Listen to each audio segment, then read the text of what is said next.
The legend of the Mothman. The Mothman is reported to have terrorized the residents of Point Pleasant in West Virginia during the 1960s. A group of gravediggers were in a graveyard on the night of November 12, 1966, in Clendenin, West Virginia. They were all startled as they saw something that they described as a brown human being that flew very quickly from tree to tree.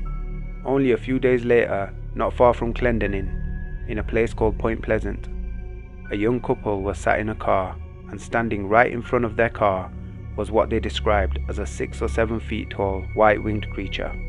They were terrified and fled to safety.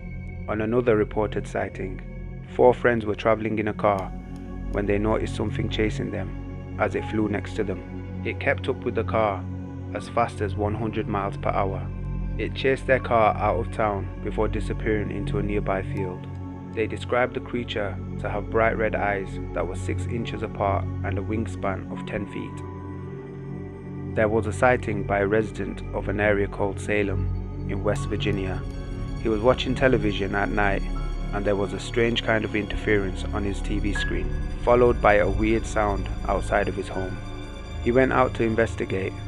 Upon shining his flashlight towards the direction of the weird sound, he witnessed 2 red eyes resembling bicycle reflectors staring back at him.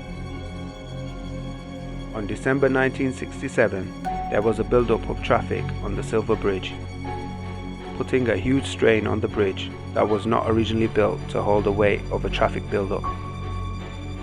This caused the bridge to collapse, and the pedestrians and vehicles plunged into the icy Ohio River that was below the bridge. 46 people lost their lives. Some of the people drowned, and some of them were crushed by the wreckage. Many people believe that this was the doing of the Mothman, as witnesses captured footage of a creature resembling the Mothman flying away from the Silver Bridge as it collapsed.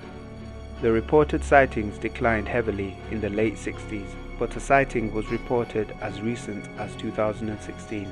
A man who had just bought a house in Point Pleasant spotted the creature that fit the description of the Mothman jumping tree to tree. He said that he was unaware of the local legend prior to this. In 1986, the nuclear plant workers that were working at the Chernobyl nuclear reactor witnessed the Mothman flying above the nuclear reactor before the deadly explosion. The Chernobyl nuclear reactor explosion is widely considered as the most catastrophic man-made disaster. Do you guys believe in the Mothman? Let me know in the comments. Thank you for watching. See you in the next one.